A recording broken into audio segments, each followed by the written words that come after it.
Não sei porquê. Já está a dar, já. Depois dá aqui. Quando a gente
Boa noite a todos, o meu nome é Álvaro Vaz, estou aqui com o Manuel da Cruz e nós somos os Dois Finos Políticos. Este é o novo podcast que nós vamos iniciar, podcast, /stream, barra o que vocês quiserem, que vai estar sediado aqui na plataforma Twitch. E será disponibilizado posteriormente noutras plataformas das redes sociais. Sintam-se livres para comentar tudo o que for dito, tudo o que for enunciado, e nessa lógica iremos iniciar aquilo que é mais importante, que é as notícias, a atualidade e o mundo em geral, de uma forma ligeira, de uma forma simpática, de uma forma manifestamente mais compreensível, para que possamos todos discutir aqui um bocadinho daquilo que tanto se faz na nossa sociedade. Posto isto, não sei se o Manuel quer dizer alguma coisa.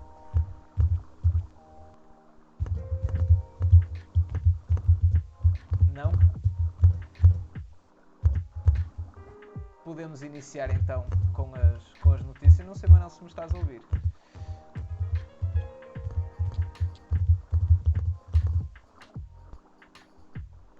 É isso. Obra, tive aqui uns problemas de áudio e já está a funcionar. Já me estás a ouvir? Perfeito. Estou a ouvir de duas formas. É espantoso. Faz parte. É o primeiro, para começar, este é o primeiro programa que estamos a fazer. É também uma experiência naquilo que nós queremos continuar a fazer. E por isso desculpem qualquer erro que vá acontecer durante todo este processo. Eu estava a perguntar se tu querias dizer alguma coisa. Quero muitas coisas. Quero muitas coisas.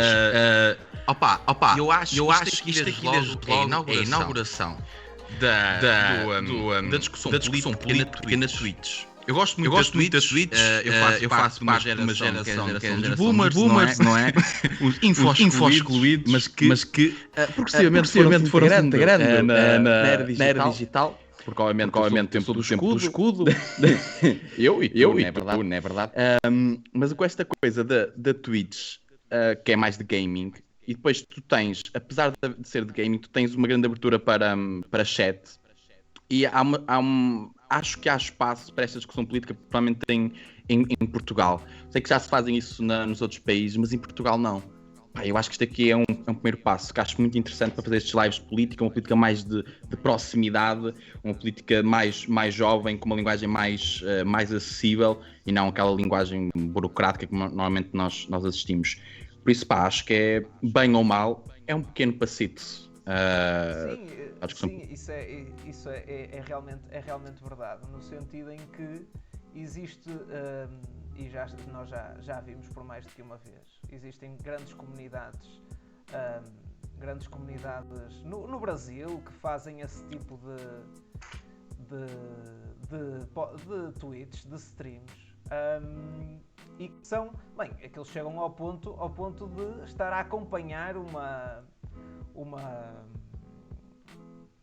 uma comissão de inquérito e a comentar na altura, automaticamente, exatamente aquilo que está a ser dito, e acho que nesse aspecto é altamente benéfico nós começarmos a estarmos aqui a falar de iniciar, de fazer aquilo que lá fora já se faz e que é importante que nós façamos aqui em Portugal também. Eu não sei se também se tem notado, agora diretos no YouTube, seja do processo do José Sócrates, que foi passado completamente na totalidade no YouTube, também o inquérito ao Luís Filipe Vieira, e agora do Mário de Centeno. A audição terminou há 6 minutos, mas foi streamado no YouTube pelo Observador. Eu acho isto mais um passo para a transparência. Normalmente em Portugal somos criticados pela falta de transparência, e isto aqui é mais um passo para a transparência, estes streamings. Vamos ver. Deixa-me dar-te aqui mais um elogio na questão da transparência, porque também a Câmara Municipal do Porto, normalmente a Câmara Municipal do Porto falha nisto, mas neste ponto acertou, porque a última Assembleia Municipal foi streamada. mais um passo bom. Agora esperemos que seja a Câmara e também as juntas de freguesia a nível nacional, porque isto aproxima as pessoas. Sim, é verdade. Nesse aspecto até porque o mundo é aquela lógica que a gente fala, que é o mundo está a mudar. As nossas gerações já estão numa fase em que já veem televisão noutro tipo de formatos. Já não vem televisão, não é? Não é? Exatamente. Já não vem a caixinha. Eu lembro-me sempre de uma circunstância que é... Olha, um programa que eu vi no outro dia, que era o Quem Quer Ser Milionário, com a Filomena Cautela, em que foram vários youtubers ao programa dela. Eu acho que até foi no Quem Quer Ser Milionário, e todos eles diziam que não viam televisão e nem reconheciam figuras tipo o próprio Eladio Clímaco, quer dizer, que é uma figura incontornável da televisão, e não sabiam sequer quem era. Exato, quem era, nem nunca tinham visto a pessoa. E acho que é assim, o mundo nessa ótica está efetivamente a mudar, e é importante que se perceba o sítio onde nós estamos e para onde vamos, e acho que há plataformas para fazer isto. Opa, os tais engenheiros Sousa Velosos agora são do YouTube. Antigamente a apresentar a TV Rural era o engenheiro Sousa Veloso, agora acho que é no YouTube. Os engenheiros Sousa Velosos estão lá todos. A democracia que isto cria é fantástica, porque realmente com um portátil, antigamente era preciso uma câmara de televisão, o sinal de antena, essas coisas todas. Hoje em dia é um portátil, um telemóvel, e estás a dar a tua voz ao mundo. É como a gente também está a fazer isso. É isso, basicamente é isso. Formação jornalística ou de comunicação? Bola, zero. Mas vontade de comunicar, vontade de falar sobre temas importantes, sim. Temos muita vontade. E isso opa, acho que faz todo o sentido. Faz todo o sentido nessa ótica. Mas pronto, vamos a isto. Temos algumas notícias selecionadas por nós. E vamos começar notícias desta semana. E vamos começar por uma que acaba por ser um tema já polémico de si, que cria bastantes circunstâncias, e que estamos a falar da questão do deputado do Bloco de Esquerda, Luís Monteiro, de desistir da candidatura autárquica por ter sido acusado por uma ex-namorada, tanto quanto se percebe, de violência doméstica, e do mesmo ter alegado que está inocente de tal situação, e que a situação seria manifestamente reversa, ou seja, que teria sido ele o visado da questão da violência. Aquilo que se põe nesta circunstância, e já para desmistificar já e tornar já isto simples, qualquer ato de violência doméstica, e nem sequer quero muito entrar por aí, qualquer ato de violência doméstica é manifestamente condenável, não tem lugar na nossa sociedade.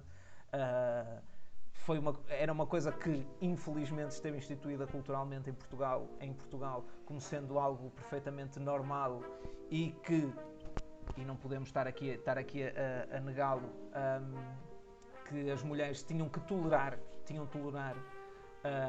dado a instituição do casamento e essas circunstâncias todas. Hoje em dia já evoluímos para que isso não tenha que ser tolerável, apesar de haver circunstâncias em que tal não acontece.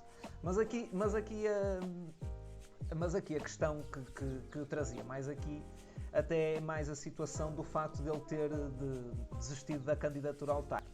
Ou seja, estamos a falar e voltamos sempre àquela velha questão. Eu não sei se ele é culpado, se não é, nem sequer... Vou deixar isso para a Justiça, porque a Justiça, eu pago os meus impostos para a Justiça tratar disso. E é a autoridade competente para o fazer. No entanto, parece manifestamente que o facto de ele desistir desta candidatura autárquica já parte, é uma situação bastante polémica e bastante controversa, que já parte de uma questão que tem estado na política, que é a destruição, para mim, completa do Estado de Direito, do Estado Judicial, que é aquilo que ensinam a toda a gente é que uma pessoa é inocente até prova em contrário. Neste caso, ele é culpado até prova em contrário. E por causa disso, vê-se lesado, e acho que isto abre um precedente, abre uma circunstância grande, tal como aconteceu já em outras situações, de trazer para a política situações que são do foro da justiça, e mesmo algumas que estavam envoltas na questão do segredo de justiça, que depois, passando para a praça pública, é feito um julgamento sumário, não é? Um julgamento na hora, há bom modo dos westerns, que o xerife diz e assim se enforca uma pessoa. É lógico que aqui o próprio Bloco de Esquerda arranjou uma situação meio termo, ou seja, ele deixa de ser candidato por Gaia, mas passa a ser, mas continua a cumprir as funções que já exerce, não se candidatando, eventualmente para também não atrair uma parte política para cima dele. Eu não sei realmente o que é que tu terás para dizer disto, Manel. Não sei se tens alguma coisa a acrescentar. Tenho, eu não vou falar do caso em específico, porque é que, como tu disseste, deve servir para tratamento, deve ser a justiça a tratar desse assunto. De facto, eles dois foram meus colegas de faculdade, curiosamente. Mas obviamente que eu não tenho nada a dizer sobre isso, porque eu não tenho conhecimento de nada em relação a este caso. Mas é como tu dizes, basta uma acusação para logo a figura pública e a figura política ficar manchada. E ainda bem que ele retirou, que aliás o Bloco de Esquerda retirou ele retirou a candidatura à Câmara Municipal de Gaia, porque isso ia estar sempre assombrando a sua candidatura. Agora, a questão do deputado, eu já vi opiniões que ele deveria rescindir a sua posição, deveria retirar-se como deputado, mas isso, bem, é questão de esperar até a ver se isso vai avante para tribunal ou não, porque ao que parece, Luís Monteiro também pôs um processo em cima. Pôs um processo. Sim, portanto, a pessoa que acusou. Acho que até aparece aqui que ele próprio anunciou que iria apresentar uma queixa uma queixa por difamação. Em resposta ao público, Luís Monteiro negou as acusações, afirmou que foi ele a vítima de violência doméstica sob a forma de violência psicológica. Sim. E anunciou que iria apresentar queixa contra Catarina Alves. Lá está, voltamos aqui às questões do alegadamente. É que isso, isso calhou no timing em que se começou a falar de o Me Too chegou finalmente a Portugal. Obviamente que nós não podemos esquecer que o Me Too já tinha chegado, mas só por via de uma pessoa, que foi o caso do Cristiano Ronaldo. O Me Too tinha chegado, isto em 2018. Chegou, no caso do Cristiano Ronaldo, mas a coisa ficou por ali, ficou só essa personalidade, digamos, em causa. Mas agora, com vários jornalistas e até aquela entrevista da atriz da Sofia Arruda ao Alta Definição, numa acusação de que foi alvo de assédio, tudo isso começou então este movimento do Me Too em Portugal. Obviamente que isto aqui depois fica. E isto sempre parece que é uma reação padrão, que é, normalmente há acusações, aquele que é acusado nega obviamente as acusações, o que é mais raro é o acusado dizer que foi ele a vítima, isso é que é o mais raro. Mas o que me parece, e é sempre a problemática do movimento Me Too, a problemática destas acusações são constantes. A primeira, desde logo, é de que normalmente é só passado alguns anos que se faz esta acusação. E isto consegue-se perceber completamente. Eu já vi comentários de várias pessoas a dizer porque é que ela só, em relação, por exemplo, à Sofia Arruda, porque é que ela só passado 10 anos é que veio denunciar? A questão é que, relativamente aos assédios, quando se trata de assédios ou tentativas de violação ou de violação, há um comportamento padrão em relação a isso. A vítima primeiro sente-se culpada. E eu sei disto porque já estive a estudar esta parte, não só por causa da psicologia, mas também no âmbito do ensino, no âmbito da violência no namoro. Isso acontece muito no ensino ainda, que é uma coisa muito triste. E uma coisa que eu consigo reparar, não só por aquilo que estudei, mas também pela minha própria experiência, que ainda é parca, óbvio, é que primeiro a vítima sente-se culpada por ter sido agredida, o que é uma coisa muito estranha de se compreender.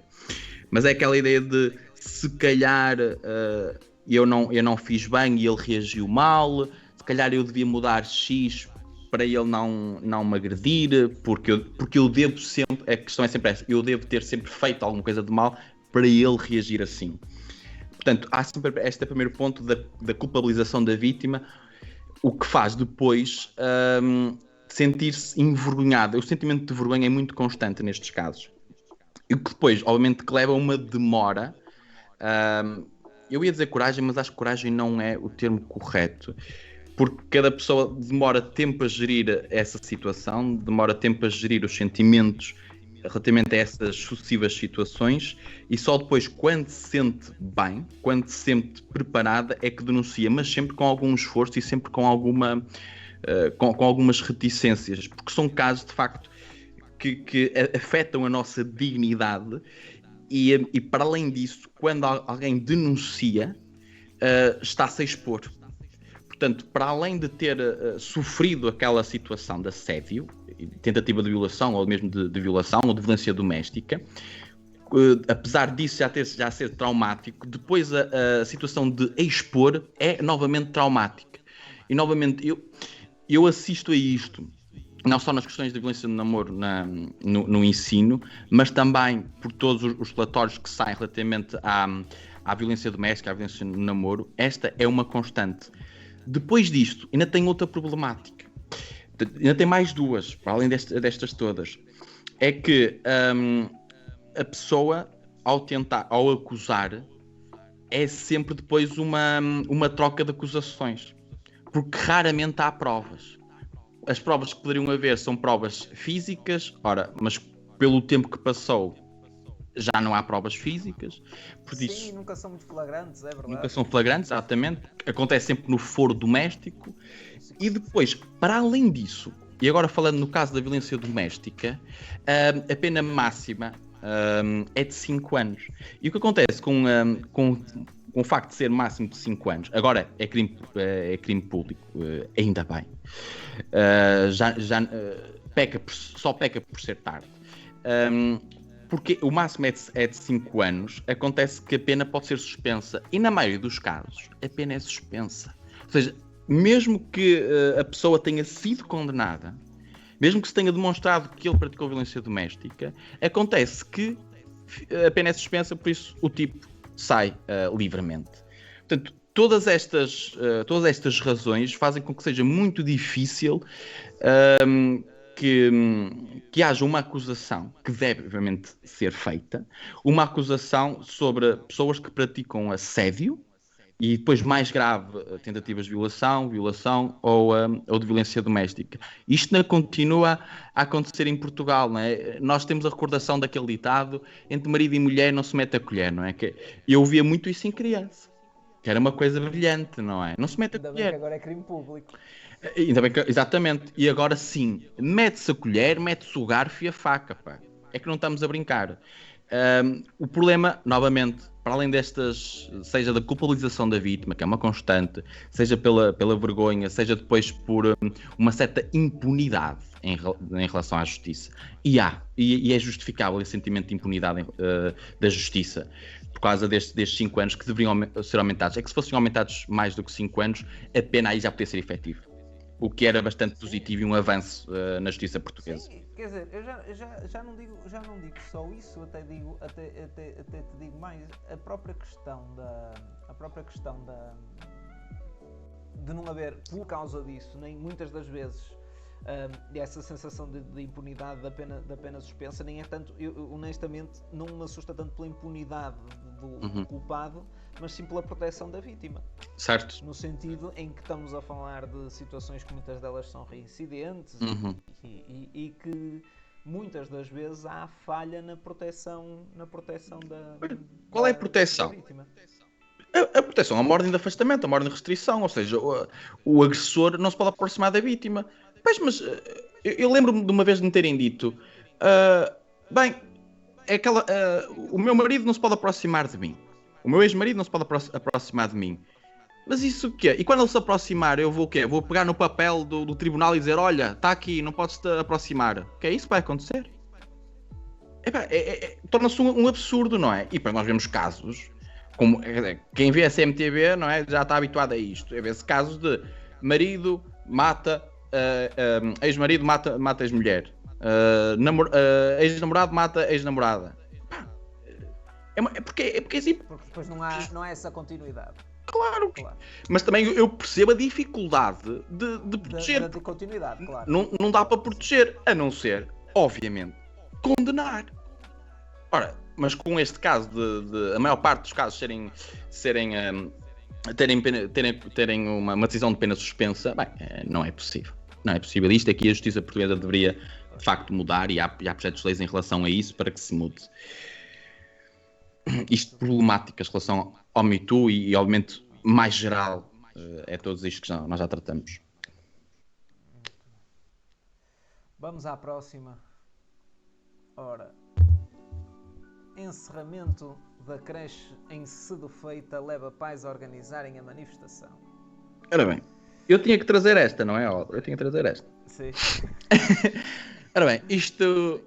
Primeiro, uma pessoa importa-se com a nação portuguesa.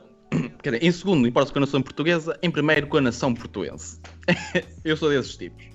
Ora bem, importa-me sempre, desde logo, o que é que se passa na minha cidade, na minha terra, que é o Porto. Isto aconteceu, está a haver este encerramento de uma creche. Eu, por acaso, tive a possibilidade de estar presente nesta manifestação. Portanto, só para contextualizar, há uma creche e pré-escolar que se encontram neste edifício que vocês aí conseguem ver na notícia. A creche e pré-escolar do Centro Social Paroquial de Sedufeita, portanto, não é pública, é uma EPSS, como é a maior parte das creches e pré-escolar, são EPSS. Vai encerrar 31 de julho, devido a carências económicas e cortes de apoios da Segurança Social. E os encarregados de educação, e bem, fizeram a manifestação na passada terça-feira, que foi no lar do Priorado. Correu muito bem. Tiveram lá alguns jornalistas. Isto é importante para levar este caso a uma maior atenção, a uma atenção política, exatamente, não só da cidade, mas também a nível nacional, porque eu encaro isto como um problema a nível nacional. E nós já vamos ver o porquê. Só aqui fazer uma pequena referência a esta notícia. Eu escolhi propriamente esta notícia divulgada pelo JPN, porque o JPN é um jornal online que eu gosto muito, porque é feito pelos estudantes da minha antiga faculdade, da Faculdade de Letras, pelo curso, isto é um projeto da licenciatura do curso de Ciências da Comunicação, Jornalismo e Ciências da Comunicação da Universidade do Porto. E é uma notícia que nos chega sobre este encerramento da creche e do pré-escolar. O que é que acontece? Em Sedufeita, a Sedufeita faz parte da União de Freguesias de Sedufeita, chamada União de Freguesias do Centro Histórico, da qual a Sedufeita faz parte. Esta creche e pré-escolar vão encerrar, mas já encerraram outras creches. Um dos exemplos é o Miminho, que encerrou, eu julgo que foi há 1 ano, 2. Diz? Tenho ideia disso, já ter sido há 2 anos. E também encerrou uma creche ali perto dos Leões, na Praça Carlos Alberto. Uma creche ficava na Praça Carlos Alberto. Ora bem, estes serviços, que são serviços básicos e de necessidade, e são serviços sociais, estão continuamente a encerrar, não só em Sudefeita, mas na cidade do Porto. E parece-me que isto é transversal. E é transversal pelo que é que me parece que é transversal? Porque estes serviços são custosos, tem havido cortes por parte da Segurança Social em relação a estes serviços, pelo menos aqui este é um dos problemas. Do que eu sei, esta creche e pré-escola tem uma dívida, pelo que eles anunciaram, uma dívida de mais de $500 mil, o que é de facto problemático. Depois também o edifício precisa de uma requalificação. Ora, para quem conhece este edifício, que é ali perto do Rodrigues de Freitas, o que acontece com este edifício é que é histórico. E para tu requalificares isto, tu gastas aqui milhões. Eu digo milhões em comparação com a escola Alexandre Herculano, o Liceu Alexandre Herculano, que foi reabilitado e que também custou milhões. Porque estes centros históricos estes edifícios históricos têm que cumprir certas diretrizes arquitetónicas. Este é um caso. Portanto, para além da dívida, também é necessária uma requalificação. Requalificação essa que eles não têm, obviamente, o Centro Social e Paroquial não tem dinheiro para isso. E estes pais, nós estamos a falar de cerca de 100 crianças, e os pais destas crianças não vão ter possibilidade, até para ser mais concreto, são 108 crianças. Os pais destas 108 crianças não vão ter possibilidade para pôr as crianças em outro sítio. Porque, como nós bem sabemos, é difícil pôr crianças com esta idade. Estamos a falar da idade de 1, 2, 3, 4, normalmente até aos 5, 6 anos, a partir dos 6 anos é que eles entram na escola. É muito difícil para estas crianças em creche ou pré-escolares. E o problema ainda agrava-se, e é isto que me preocupa, e acho que é isto que é um problema a nível nacional de facto, é que a creche e o pré-escolar são serviços apenas oferecidos, ou na maior parte deles, oferecidos por IPSS. Portanto, IPSS, leia-se, são entidades privadas não lucrativas, ok? Obviamente há privados. Mas a oferta pública, pouco ou nada existe. Não existe. Pouco ou nada existe de oferta pública. Quando nós queremos um país que assegure e garanta estes serviços educativos, que aí estamos a falar, não são serviços sociais, são serviços educativos e pode-se acrescentar sociais, mas são necessariamente desde o início educativos. Quando nós queremos um ensino que é tendencialmente gratuito e queremos um ensino que seja para todos, aqui o Estado, o Governo Central está a falhar. E não existe a nível nacional este serviço, esta oferta pública destes serviços. Ora, como é que a gente, depois o problema é sempre este, como é que a gente consegue resolver isso? Eu sei que já houve vários projetos e continua a haver, que me parece uma ideia e uma imagem que nos fica retida na cabeça, que é o ensino do 0 aos 18. E parece-me que é esse um dos principais objetivos do ensino em Portugal. Garantir o acesso ao ensino, acesso gratuito do ensino do 0 aos 18 anos. E acho que nós temos aqui, principalmente o Ministro da Educação, tem aqui um importante papel, que é assegurar o serviço, assegurar a oferta pública das creches e do pré-escolar. Porque, curiosamente, estes serviços, que são a maior parte da oferta da IPSS e do privado, eles estão sob a tutela do Ministério. Eu até vou ler aqui para não me enganar, porque eu achei isto estranhíssimo. Estão sob a tutela do Ministério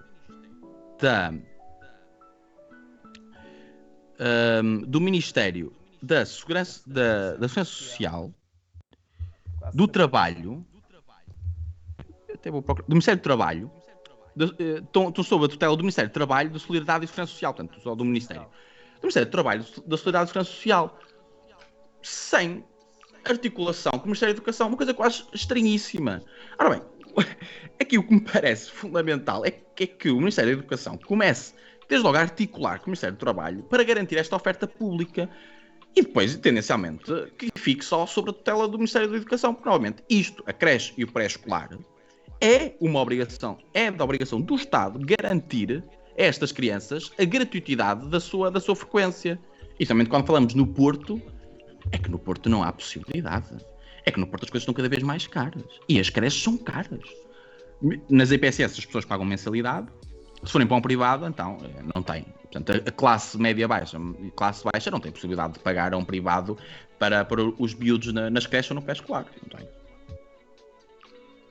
Sim, a verdade não é essa. A verdade é que não há alternativas. É lógico que já se tentou e tem-se tentado, e acho que é manifestamente das coisas mais importantes, que é mesmo para o desenvolvimento de uma criança, que é disto que se fala. Ou seja, o ensino de uma criança não começa quando tem 6 anos. O ensino de uma criança começa mais cedo. E há realmente necessidades educacionais, mesmo até de estimulação. Eventualmente, claro, eu não sou nenhum formado em pedagogia infantil, nem em psicologia infantil, mas acho que é bastante claro que já existem mecanismos de estimulação para crianças e até para desenvolvimento a partir de um ano de idade. Sim. Mas vamos até esquecer isso e vamos continuar só mesmo com o pressuposto. Pré-escolar a partir dos 3 anos de idade, que até é isso que está mais instituído mesmo a nível educativo. Não há alternativas realmente a nível do ensino, e é como tu dizes, não faz sentido até aos 6 anos isto ser uma questão de solidariedade social, quando na verdade devia de ser uma questão, acima de tudo, educacional. Exatamente. A promover a educação e o desenvolvimento de uma criança. E como é lógico, esta situação é manifestamente parca. É lógico que as IPSS servem no sentido de suprir uma necessidade que o Estado Central ainda não consegue suprimir, mas isto tem que haver uma transição. Mas tem que haver tem que haver uma transição que já peca por tardia para essa nova circunstância de haver um foco educacional e não só de solidariedade social, que nós sabemos que as escolas têm uma componente social extremamente forte. Mas em bom abono da verdade não pode ser exclusiva, não pode ser e deixa-me só aqui em nome do rigor acrescentar uma coisa, é que as creches estão sobre o Ministério do Trabalho, Solidariedade e Segurança Social. A partir dos 3 anos até aos 6, portanto os 6 começa na escola, já está sobre a responsabilidade do Ministério da Educação, mas só lhe compete assegurar a educação, portanto as horas letivas, que são 25 horas semanais. O resto, portanto, nós sabemos que 25 horas semanais não é suficiente para a criança estar a ser supervisionada todo o dia, não é? E normalmente os pais chegam ao trabalho às 5, 7 da tarde. A outra parte, a parte não letiva, já não é assegurada pelas IPSS. Mas aqui, novamente, já será também da competência do Ministério da Educação garantir esta frequência das crianças, não só nas aulas letivas, mas também não letivas. Porque não é suficiente. E as EPSS têm tido uma grande dificuldade em gerir estes recursos, não só por causa dos cortes da segurança social, não só pelas crises que nós passamos, mas também porque são sempre serviços frágeis, porque obviamente dependem de apoios esses que dependem da crise. Enquanto isso, o Governo Central deveria garantir de forma mais perentória, desde logo, as creches e o pré-escolar. Isto é fundamental. E nós temos que avançar com isto. O Partido Socialista vai ter que avançar com isto, não há hipótese. E já que é de escola que estávamos a falar e do desenvolvimento da educação, passamos para a notícia seguinte, no mesmo âmbito, no mesmo universo, no universo da educação, em que o título da notícia é literalmente: a escola mudou, mas a lei não. O número de psicólogos continua insuficiente. Ora bem, eu também tinha que trazer este assunto, porque é da minha área, da área do ensino, e eu fico sempre admirado com a insuficiência de número de psicólogos nas escolas. Fico sempre admirado. Normalmente nós vamos às escolas, até as escolas sede de agrupamentos, e normalmente tu vês que as escolas sede que têm mais de 1000 alunos, normalmente tu vês um ou dois psicólogos. E um tipo pergunta-se, como é que é possível só haver dois psicólogos, ou na maior parte dos casos um, ou noutros casos zero, para tantos alunos? Não é possível. A resposta é simples, não é possível. Bem, e o que é que eu tive a ver?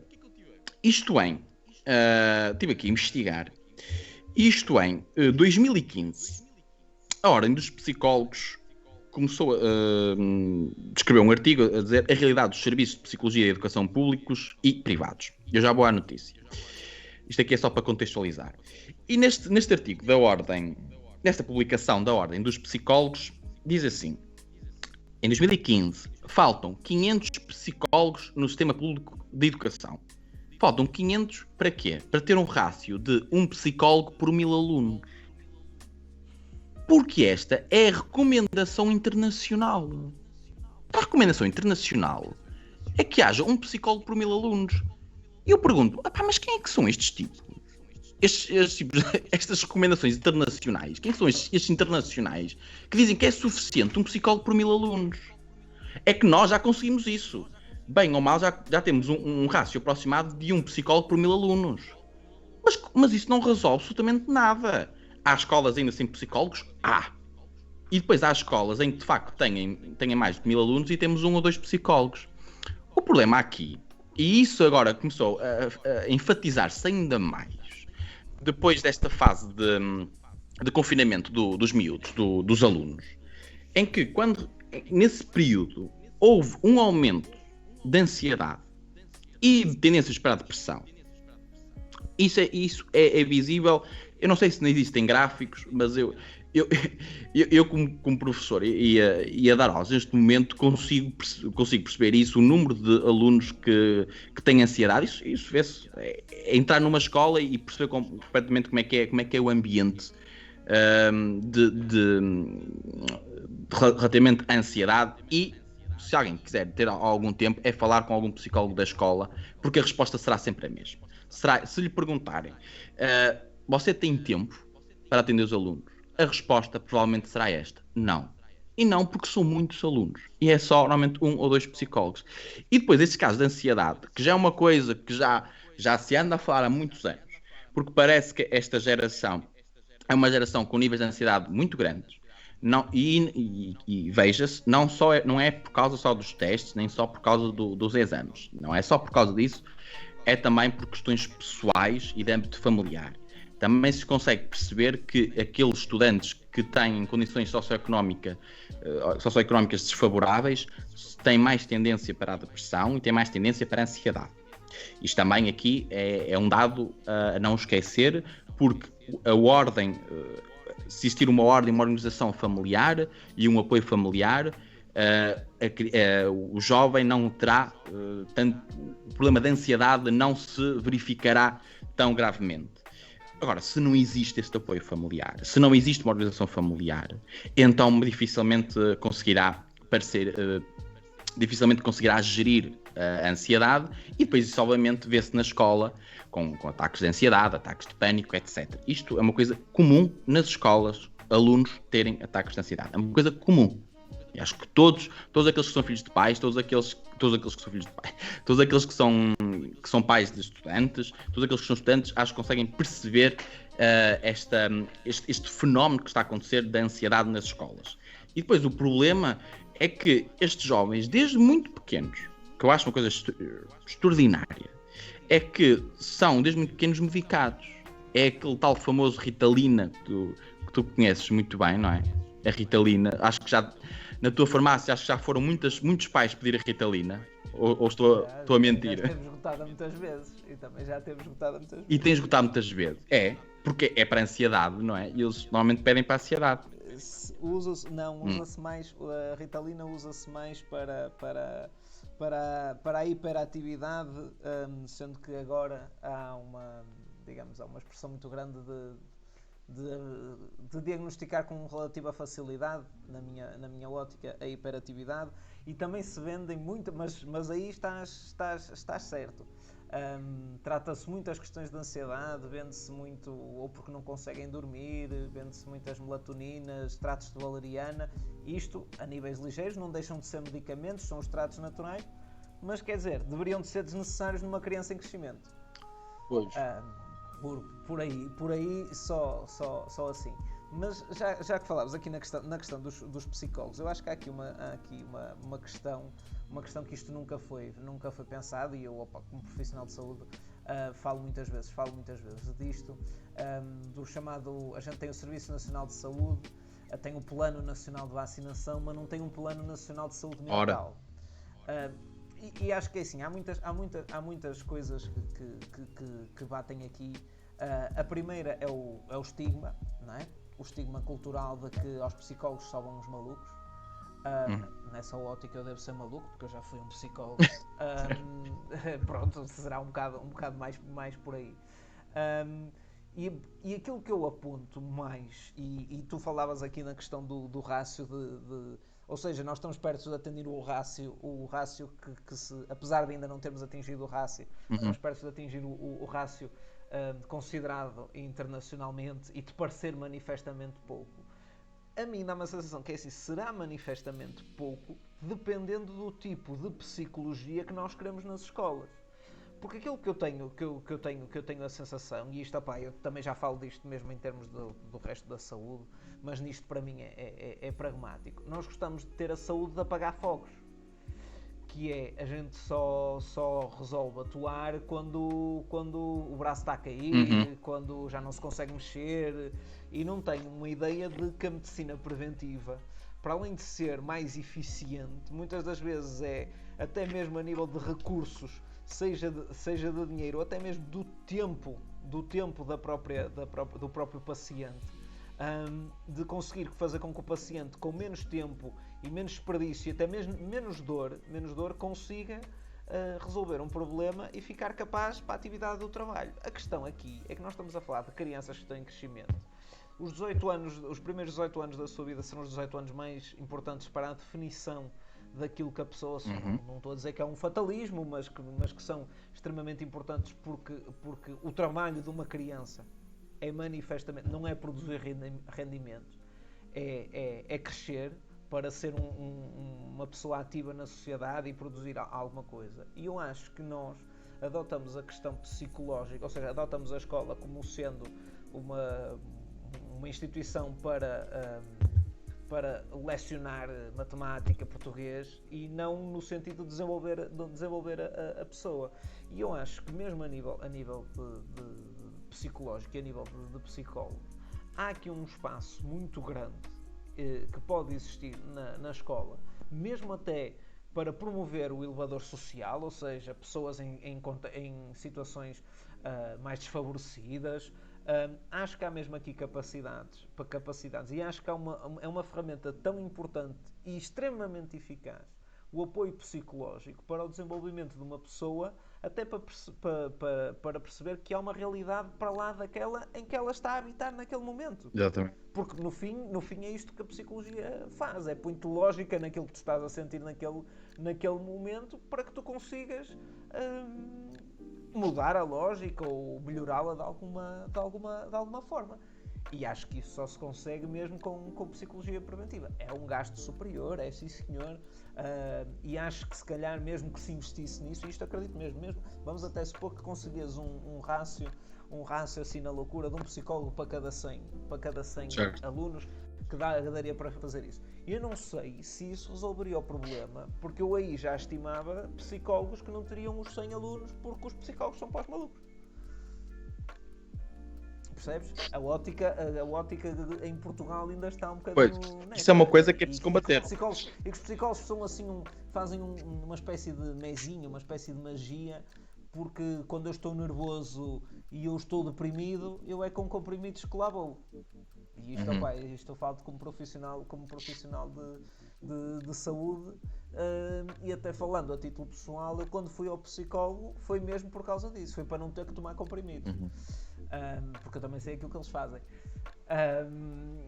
Mas acho que é muito aquela ideia de nós acharmos que a psicologia é assim uma coisa etérea, é assim uma coisa que é assim mais ou menos, é uma modernice que só funciona bem em malucos. E acho que temos vários estigmas para ultrapassar, até chegarmos aos níveis de investimento necessários. Isso opá, eu tenho essa sensação. Deixa-me só enfatizar aquilo que tu disseste, porque de facto existe esse estigma de ir ao psicólogo. Eu não consigo perceber como é que no século XXI, no ano 2021, ainda existe essa ideia de que ir ao psicólogo é para malucos. Não consigo entender.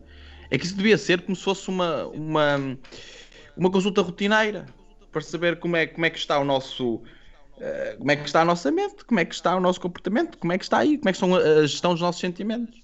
Mas continua. Até porque hoje em dia, se calhar, é o órgão mais importante que a gente tem nesta era do digital e da produção digital e de tudo, e aquilo que nos e em que tudo está automatizado. Aquilo que nos diferencia é a maneira como a gente pensa.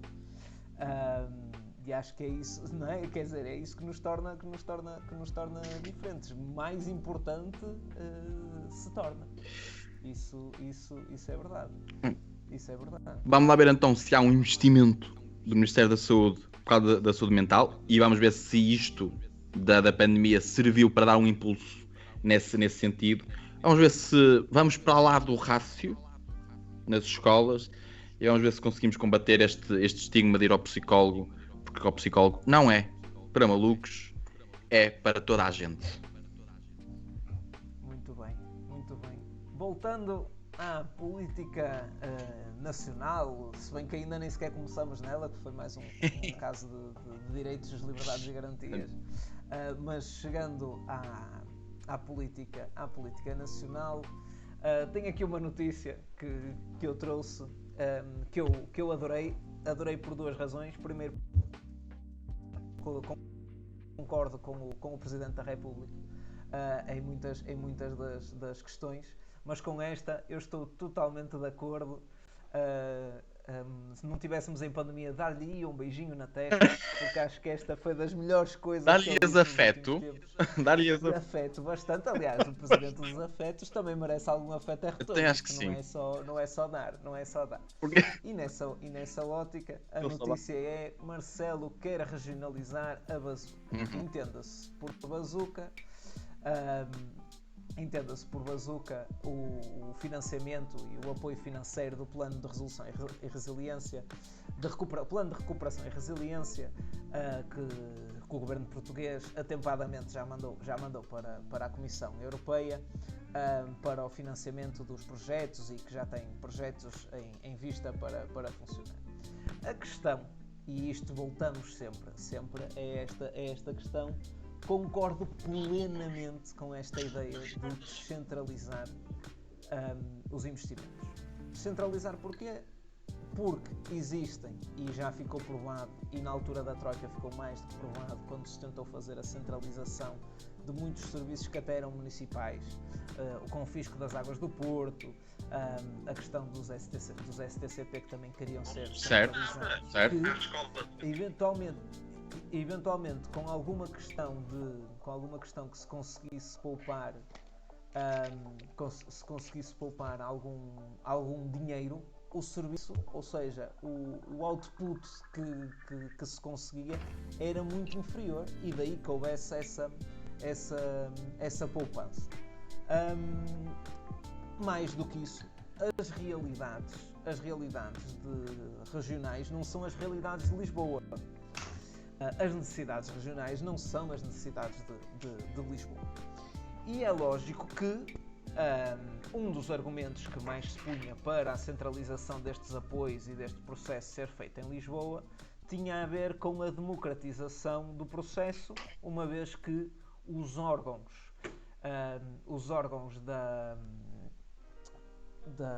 do governo é que eram efetivamente eleitos, e as CCDRs eram nomeadas, não sendo democraticamente eleitas. Se bem que, hoje em dia, os presidentes das CCDRs já são eleitos pelos autarcas da sua zona de regional. E nesse aspecto aumenta efetivamente o nível de democratização da área sendo da área inclusa.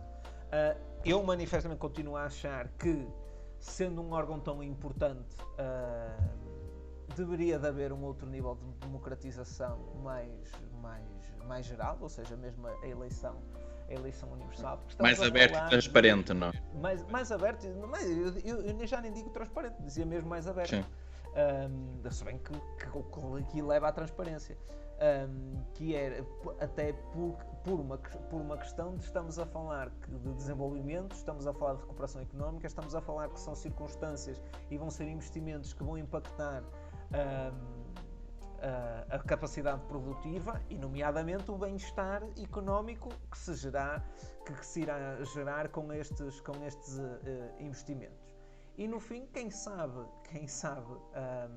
onde eles podem ser melhor apropriados e quem deve ter essa palavra final são realmente as comissões que são responsáveis pelo desenvolvimento regional. E neste aspecto eu acho que tenho que concordar aqui com o nosso presidente Marcelo, uma vez que ele tenta aqui de alguma forma descentralizar as competências, não se comprometendo com uma regionalização, que isso é uma questão que acho que quase grande parte das pessoas defendem a regionalização por princípio. São duas razões para não serem defendidas. Lisboa, porque sabe que vai perder coisas, e depois as outras pessoas que normalmente são minadas pela política que é feita em Lisboa, de que isto é para aumentar cargos, é para aumentar... Ou seja, ser lisboeta ou ser influenciado por lisboetas. Lisboetas, não é? A ser influenciado por aquela lógica que aumenta a máquina do Estado, aumenta a despesa do Estado, admitindo até que possa haver esse aumento, que possa haver um aumento dessa despesa, estou certo que o resultado dessa descentralização era um desenvolvimento mais igual por todo o território, que iria levar ao aparecimento de oportunidades que até agora não foram contempladas. E ainda por cima, esta semana, acho que até foi, já não sei se foi hoje, se foi ontem, o Primeiro-Ministro António Costa disse que nós temos que começar a deixar de achar que a muralha que a fronteira com a Espanha é uma muralha. Porque a verdade é uma, se nós nos esquecemos do interior, e eu aqui já falo do interior, o interior passa a ser mais espanhol do que nós, por muito que a gente não queira. Se nós achamos que Portugal é Lisboa e o resto é paisagem, é mais do que normal. Olha, que traz os montes, fecha o túnel, que não precisam de túnel para nada, porque viram-se para o outro lado. Há realmente uma necessidade disto. E aqui há uma crítica ao governo, que pelos vistos o governo não terá ouvido as CCDRs. Pois. Eu aqui também não vou estar a explanar muito, porque eu não sei até que ponto elas deveriam de ser ouvidas durante o plano de recuperação e resiliência, porque aqui tinha a ver com projetos com uma parte mais, não diria ideológica, não é o termo certo, mas uma percepção mais macro de todo o sistema. Mas a verdade é que, havendo objetivos de um plano de recuperação e resiliência para cumprir, acho que deve haver um comprometimento do Estado Central com as CCDRs, com as Comissões do Desenvolvimento Regional, para que haja esse aumento de descentralização dos recursos. E acho que é não sendo aquilo que a gente almeja, a regionalização, é um importante passo para esta circunstância. Eu acho que sim. Portanto, Marcelo bem, não é? Manifestamente Marcelo muito bem. Isto aqui eu começo a ver, normalmente há opiniões contrárias, mas eu começo a ver isto seja da CCDR, seja da municipalização, que é para estar pronta para o ano. Eu vejo isto um caminhar para a regionalização. Quando todas estas estruturas estiverem já bem assentes e bem aceites e já articuladas, eu acho que depois é só um saltinho para a regionalização. Portanto, eu cada vez mais acho que se está a aproximar da regionalização e não a afastar ou a criar remendos para que não haja essa discussão. Por isso... Sim, a verdade aqui também é uma. A regionalização, no fim, é um nome. E da maneira como ela muitas vezes foi falada com um certo grau de radicalização. E eu até considero, sou bastante progressista, eu acredito que as mudanças duradouras só são efetivamente possíveis numa ótica de longo prazo e numa ótica de progresso. Estes pequenos passos, muitos se dirão que são passos para adiar a regionalização ou para anular a regionalização, mas no fim são passos que dão ferramentas para haver um aumento das competências que nós queremos que existam através da regionalização. Pode ser um caminho lento, sem dúvida que é um caminho lento, mas é um caminho que até agora não foi percorrido e que acho que deve ser percorrido nesse aspecto, sim. Muito bem. Próxima notícia, e é de política que falamos, e vamos falar da direita portuguesa, que merece também um destaque. Nunca é muito bom, nunca é dos melhores, mas vamos a isso. Aula magna da direita volta a juntar-se, e desta vez com Rui Rio. Ora bem, eu agora reparei, e vou fazer aqui uma pequena provocação. Nas mãos de todos. É esse o slogan de não sei o quê, do Rui Rio, não sei em que âmbito. Mas parece-me... Autárquicas 2021. Parece-me que quando o Rui Rio diz nas mãos de todos, o O, parece-me bastante ilustrativo do que é que ele quer dizer. Porque tem uma imagem... tem uma imagem... Agora apareceu aqui uma publicidade, mas parece-me ser uma imagem bastante esclarecedora, não é? Um símbolo ofensivo. Porque é isso que me parece, não é? Não sei se estás a reparar.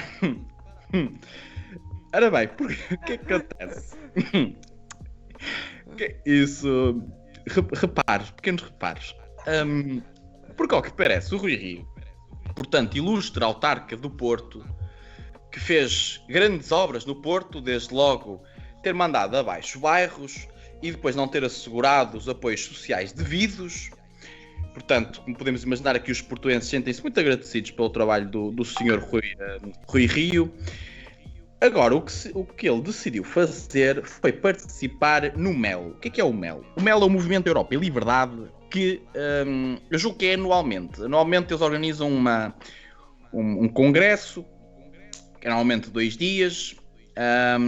Este vai ser no 25 e 26 de maio deste mês, portanto, no Centro de Congresso de Lisboa. E vai-se tratar da questão das direitas em Portugal. Portanto, vão participar todos aqueles partidos que são de direita. Espanto, desde logo, para o João Coutinho de Figueiredo, da Iniciativa Liberal. Não sei porque ele sempre diz que não é da esquerda nem da direita e vai estar lá. Curioso. Depois, pronto, o Francisco Rodrigues dos Santos, pronto, é natural que esteja lá na direita. E depois o André Ventura, não é? Que é de extrema-direita, também me parece natural estar lá. Ora bem, o Rui Rio, pela primeira vez, vai ao Congresso. Acho que da última vez foi por motivos profissionais. Faz-me lembrar aquela piada do Ricardo Aruz Pereira, que é o tipo a dizer, olha, para o patrão, olha, eu vou ter que faltar ao trabalho por motivos profissionais. Ele, então, mas porquê? É porque não quero trabalhar. E o Rui Rio parece-me um tipo de direita que não quer ser de direita. E vai adiando. Porque ele já disse que era de esquerda, não é? Para colar uma certa imagem dos inícios do PSD. Mas bom, ao que parece então, o Rui Rio finalmente saiu do armário e é de direita. O problema aqui é que esta reunião junta estas personalidades, que é o André Ventura, o Francisco Rodrigues dos Santos, o João Coutinho Figueiredo e o Rui Rio. E para além de, finalmente o Rui Rio ter-se assumido, depois entra aqui a questão do André Ventura, que é obviamente da extrema-direita, que é um criptofascista. Vamos estar aqui com coisas. É um fascista que ainda não saiu do armário. É daqueles tipos que diz, que ele já o disse muitas vezes, eu não sou contra os ciganos, mas eu não sou contra os negros, mas eu adoro essas pessoas. Essas pessoas que têm sempre uma adversativa no meio de uma frase. Adoro. Porque não querem parecer racistas, nem xenófobas, nem fascistas, mas põem sempre ali a adversativa para dar espaço para terem uma opinião que não seja censurável. Ora bem, e o André Ventura, ao participar nesta reunião, com estas personalidades da direita institucionalizada, parece novamente mais uma normalização e mais uma institucionalização da extrema-direita. Portanto, é como se fosse um convidado de, tu fazes parte do nosso grupo. Só que não é possível para a direita democrática, julgo eu que sou de esquerda, julgo eu que não é possível para a direita democrática considerar que alguém que seja da extrema-direita, que é um iliberal, acho que isso parece-me óbvio, que não é um democrata, porque não respeita a Constituição, desde logo quando pretende fazer uma segregação à etnia cigana. Isso pareceu-me bem claro. E foi principalmente que não avançou na Assembleia. E depois também por outras tentativas nos seus congressos, tentativas mais extremistas de medidas como foi aquela questão da remoção do útero, se a mulher... desculpa, eu nem me lembro das especificidades, porque é tão obsceno. Mas são medidas de ataque à própria dignidade da mulher que já aconteceram nesses congressos do Chega. Ora bem, este criptofascista vai estar lá com estes todos. Portanto, isto é mais um passo para a tal normalização da direita, da extrema-direita em Portugal. E este congresso, eu não sei quais serão as soluções, mas eu espero que a solução não seja fazer uma coligação da direita, incluindo a extrema-direita, que é liderada pelo André Ventura. Porque aí então nós damos início ao populismo institucionalizado, damos início à extrema-direita em Portugal. Eu não vejo problema algum, e aliás faço esse apelo, é que em democracia tem que haver direita e esquerda. Isso tem que haver. Não há hipótese, é assim que é a democracia. E ainda bem que há direita, ainda bem que há esquerda. O que eu gostava era que, tanto como há uma esquerda razoável, como é o caso do Partido Socialista, eu também gostaria que houvesse uma direita razoável que tivesse peso. Ora bem, mas o Rui Rio não é a oposição, e é isso que me preocupa. E quando a direita razoável, moderada, que representa uma grande fatia dos portugueses, não é representativa, não consegue gerir estes conflitos, como está a acontecer em Portugal, as extremas começam a surgir. E novamente, quando começam a surgir, há novamente, uma normalização. Eu depois estive a tentar perceber quem é que organizava isto. E é um gestor chamado Jorge Marrão. Nome curioso. E por acaso estive a ver alguns artigos do Jorge Marrão e percebi que, quer dizer, eu não cheguei a perceber, não sei se ele é de esquerda, ele de esquerda não é, se é certo, mas se é uma direita, qual é que é a direita? Se é uma direita conservadora ou uma direita mais chegada ao extremo, mas não sei. Aliás, os artigos incidem muito numa certa defesa do Chega, mas ao mesmo tempo uma censura do Chega, que é também uma forma muito curiosa de hoje as pessoas se posicionarem, que é, eu não concordo com o Chega, mas há algumas coisas que eles fazem algum sentido.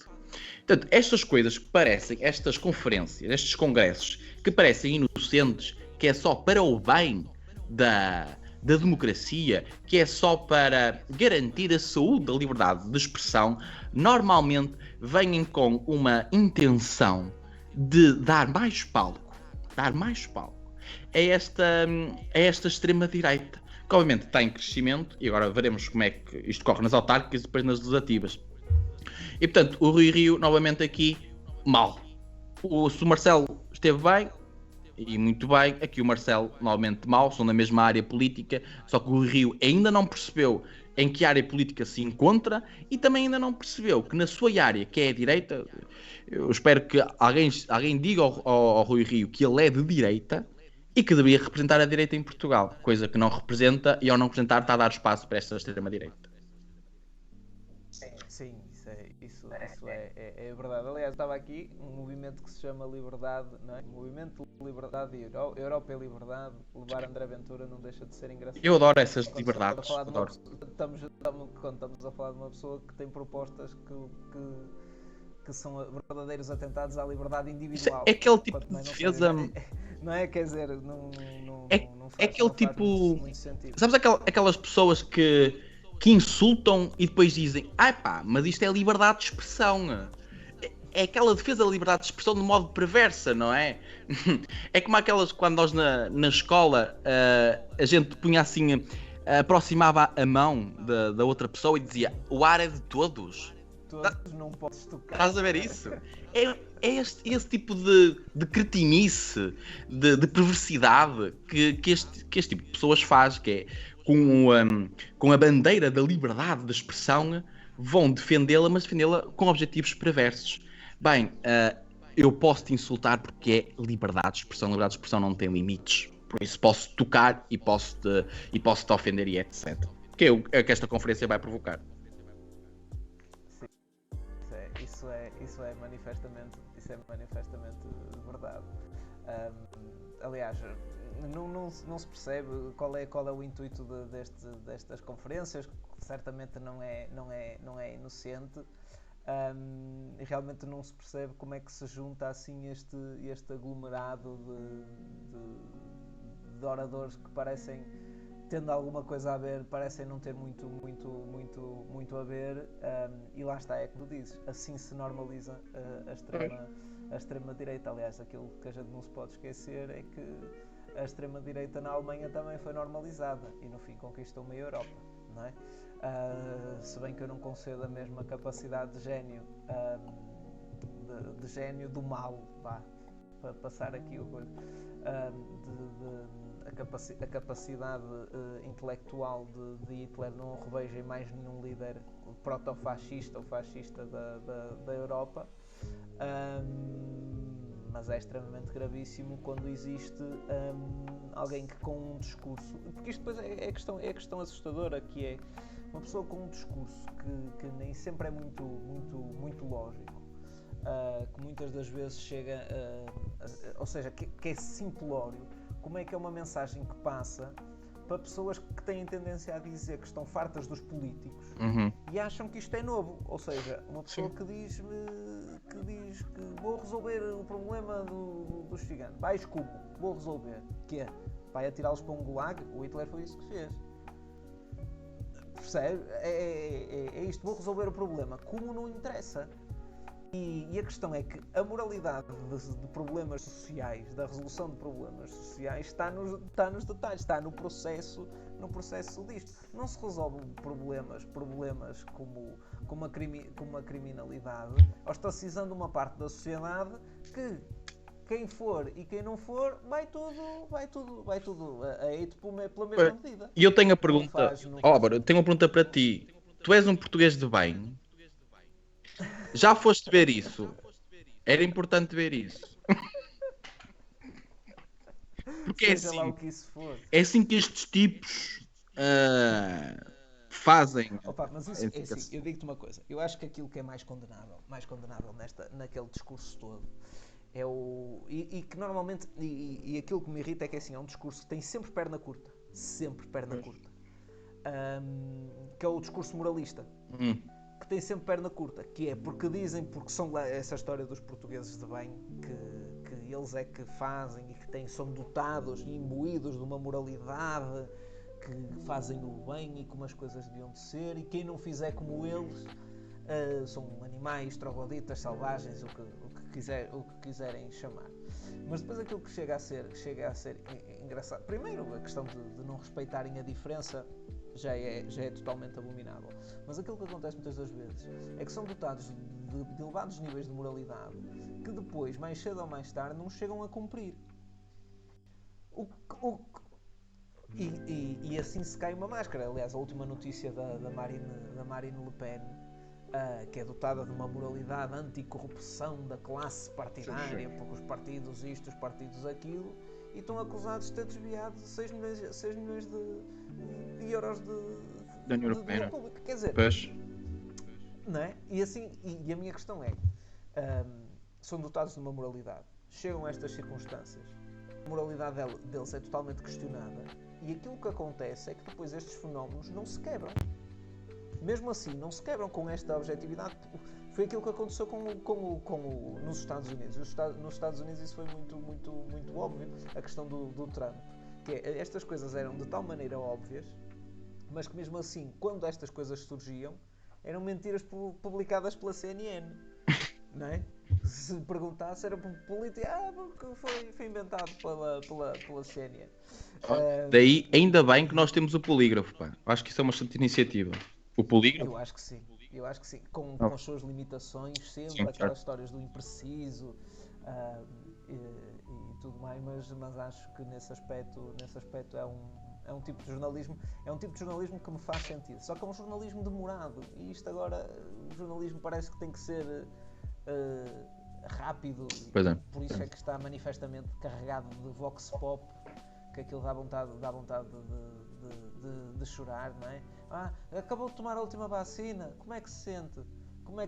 Oh filho, sinto-me como entrei, com uma pica no braço. Quer dizer, as pessoas vão dizer o quê? Tipo, isso não é notícia, mas eles têm que fazer isto, que é para ter ali uma peça jornalística e ter mais meia hora de processo. Uma CMTV que foi entrevistar há uma fila para tomar a vacina, e eles foram entrevistar o último tipo que estava na fila e perguntou: você é o último da fila, não é? E o senhor olha para trás: sim, sou eu. E depois de ele ter dito isso, chega outra pessoa e a CMTV diz, o jornalista da CMTV: bem, vamos agora falar com o último da fila. Isso é tão bom. Mas isto, Álvaro, desculpa, mas isto é rigor jornalístico. Pá. Isto é rigor jornalístico, é para falar com o último da fila. E o que é que lhe perguntou? Você está aqui há quanto tempo? Pois, cheguei agora, não é? Se fizerem isso às 9 da manhã, têm programa até 1 da tarde. Exatamente, é isso. Muito bem. Vamos à última notícia, que isto já vai longo, e é uma de política internacional, uma situação extremamente complexa, uma situação que eu também não quero estar a despoltar muito, a explanar muito, porque isto é demasiado complexo para qualquer um de nós poder falar da totalidade do processo, até porque isto é um processo que eu ainda não era nascido e este processo já existia. Ou seja, estamos a falar de um conflito de há muitos anos, e que tem várias nuances, e por isso vou-me tentar focar, dando aqui com esta notícia, focar mais na situação premente, no que é que despolutou isto tudo. Como é lógico, desde a instauração do Estado de Israel, desde a instauração do Estado de Israel, que existe uma manifesta força superior de Israel, seja militar, seja de recursos, relativamente à Palestina. Já há circunstâncias de terem os checkpoints que os palestinianos são subjugados às mais variedíssimas revistas, às mãos do exército israelita. As circunstâncias dos colonatos e das questões das anexações de certos territórios, que depois Israel diz que não, depois, quando houver o Estado da Palestina, nós vamos restituir os terrenos noutros locais. Quer dizer, o território palestiniano já é de si uma manta de retalhos, que tem a faixa de Gaza virada ao mar Mediterrâneo, e depois tem os outros terrenos virados totalmente distanciados. Mas esta situação primordial, esta situação de agora, começa, e aquilo que algumas pessoas gostam de omitir, começa com a questão da judaização de Jerusalém Oriental, em que houve um processo judicial em que, não se sabendo bem, porque acho que há uma confusão judicial de ter havido um fundo israelita que comprou uma parte de certos imóveis a uns proprietários árabes de Jerusalém Oriental, mas que depois nem eram proprietários, e há uma confusão legal. Bem, No meio disso tudo, há um processo judicial, há uma ordem de despejo, de várias famílias árabes, e há a tomada dessas habitações por israelitas. Numa parte que era considerada sendo parte da Jerusalém árabe, e que estava sob a posse palestiniana. Aquilo que depois acontece, a crescer esta situação já de si bastante volátil, houve também a questão, por volta do fim do Ramadão, os palestinianos, os árabes terem-se deslocado a uma esplanada, que é uma zona de oração, e ter-lhes sido barrada a entrada pelo exército israelita, dizendo, sob o pretexto da questão da pandemia, ou seja, que não poderiam estar a realizar ali durante a pandemia, até porque a questão da pandemia, Israel é o Estado com mais capacidade, com mais gente vacinada, e que mesmo assim existe uma desigualdade entre vacinados árabes e vacinados judeus. Ou seja, esta questão de poder israelita não é de hoje, e é providenciada pelos recursos e pela capacidade militar. Conseguiram fazer isto. E essa situação da esplanada revelou uma manifestação. Houve confrontos nessa altura, e as forças israelitas entraram no interior da mesquita do Al-Aqsa, para resolver o problema. Com isto, o Hamas reagiu a defender os seus, e lançou 8 rockets, o maior número de rockets, e matou 10 israelitas. Matou 10 israelitas, porque os israelitas têm um sistema de defesa antimísseis, que conseguiu interceptar 7 dos 8 rockets, e um deles caiu em Tel Aviv, e perto de Tel Aviv, e matou 10 israelitas. Reação israelita totalmente desproporcional. Está de bombardear Gaza, está sob o pretexto que destruiu os túneis do Hamas, que foram feitos porque destruiu túneis do Hamas, destruiu a capacidade do Hamas, destruiu um edifício que sabia que era do Hamas. Quer dizer, já sabia que isto era tudo do Hamas. Tem uma das melhores forças secretas do mundo, que é a Mossad, que poderia perfeitamente resolver este problema com menos danos colaterais. Não, passam-se aviões, passam-se artilharia, e está de bombear Gaza, em que já vão acima de 200 mortos. Ou seja, 10 mortes israelitas foram respondidas com 200 mortes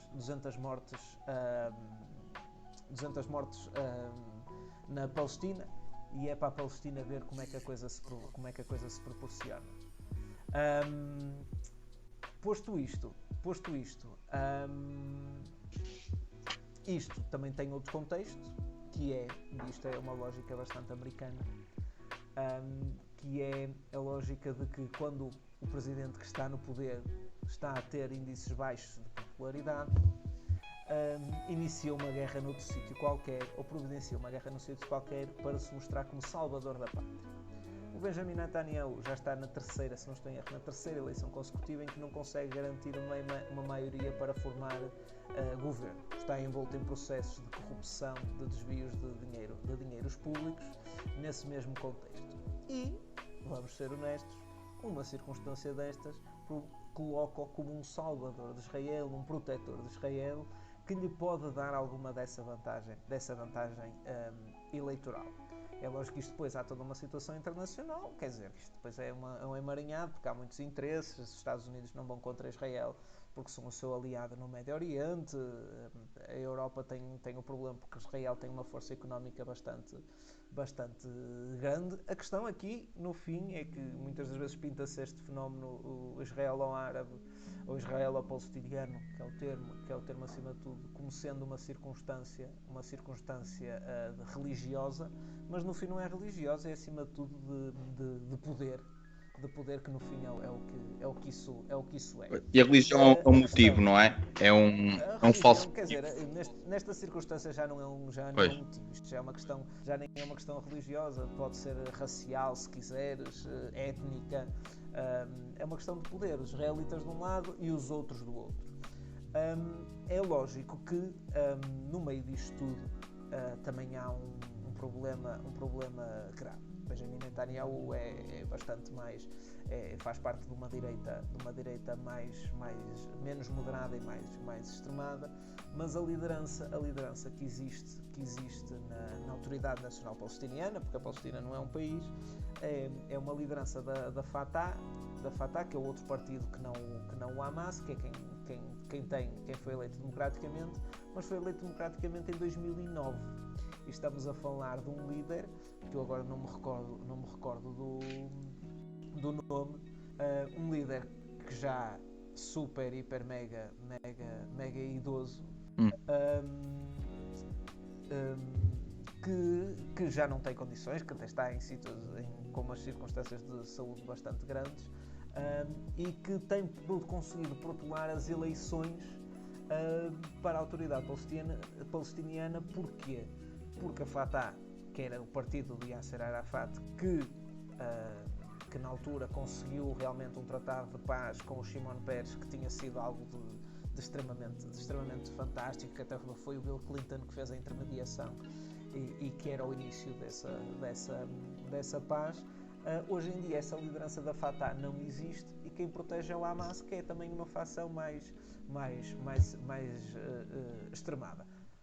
Mas aqui a questão continua a ser sempre a mesma. O agressor, e por muito que a gente queira dizer que o Hamas atirou 8 rockets e por isso é que nós reagimos. Não, o agressor sempre foi e continua a ser, por uma questão de poder, a questão israelita, que tem tido sempre uma ótica expansionista sobre o território palestiniano, e que há aqui uma intenção natural de continuar a manter essa matriz de poder.